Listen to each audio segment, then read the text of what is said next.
Alors je vais vous dessiner, alors c'est une fiction, c'est un peu comme Star Wars. C'est-à-dire toute ressemblance avec la réalité n'est que pure fiction. Donc, dans cette fiction, on imagine une entreprise où on a un chef. Je représente les personnages par des visages ronds parce que je ne sais pas dessiner, donc c'est un chef, voilà. Qui est donc en haut de sa grande tour d'ivoire, avec un très grand ordinateur, avec plein de chiffres, plein de couleurs, du rouge, du vert, et avec ça il analyse son entreprise. Il reste dans son bureau et il envoie des ordres.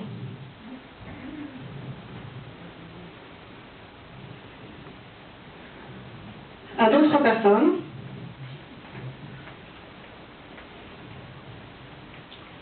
qui elles-mêmes envoient des ordres à d'autres personnes, etc.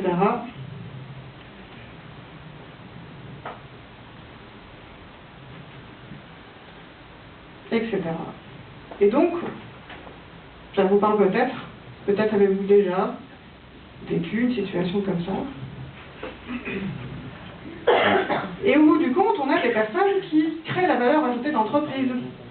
Des personnes qui sont au contact du fameux client, dont on parle souvent avec un C majuscule, mais qu'on ne connaît pas tellement quand on reste en haut dans son bureau sur son ordinateur.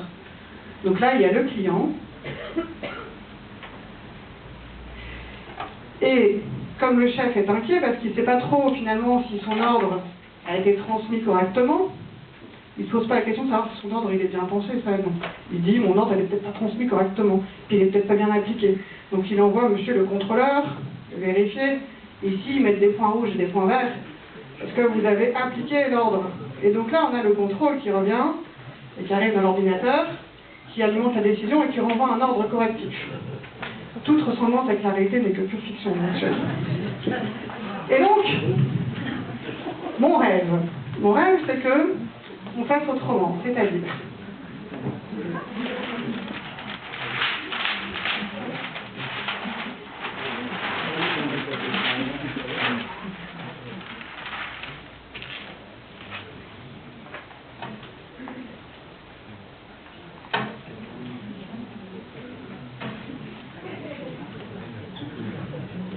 oui, je veux en dire, mon rêve c'est qu'en fait notre patron, ce soit le client.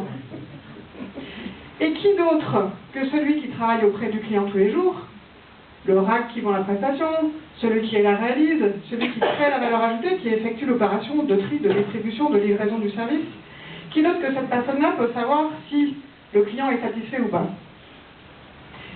Et donc je vous invite à réfléchir à ça, et finalement, dans ce contexte-là, puisque nous on peut imaginer à quel endroit on est dans cette chaîne un peu de folie du commande-contrôle, comment peut-on faire pour que le client soit satisfait? Comment peut-on organiser l'écoute et faire en sorte que les décisions nous viennent de ce que pense le client et non pas de ce que nous dit un ordinateur? Et donc, quelle est notre place dans l'organisation? Est-ce qu'on doit rester dans son bureau ou passer du temps en visite terrain, en accompagnement pour voir comment se passe la réalisation? C'est ça en fait que mon rêve, c'est qu'on puisse chacun s'interroger sur comment on peut être jardinier entre guillemets de son équipe, c'est-à-dire les former pour qu'ils soient rassurés dans leur expertise pour bien rendre le service, conformément à la promesse client, avoir des bonnes conditions de travail, et comment peut-on écouter réellement le client. Donc là a émergé le fameux Flash 5 qui nous permet d'avoir un regard de ce que peut voir le client sur le terrain. C'est une partie, mais ça reste encore un reporting, donc voilà. Et là je vous laisse réfléchir à ça. Notre rôle de manager, il est vraiment d'être à l'attention du client, et donc à nous de trouver le bon positionnement pour l'organiser de façon à ce que nos décisions soient vraiment orientées pour que les clients plébiscitent des services colis.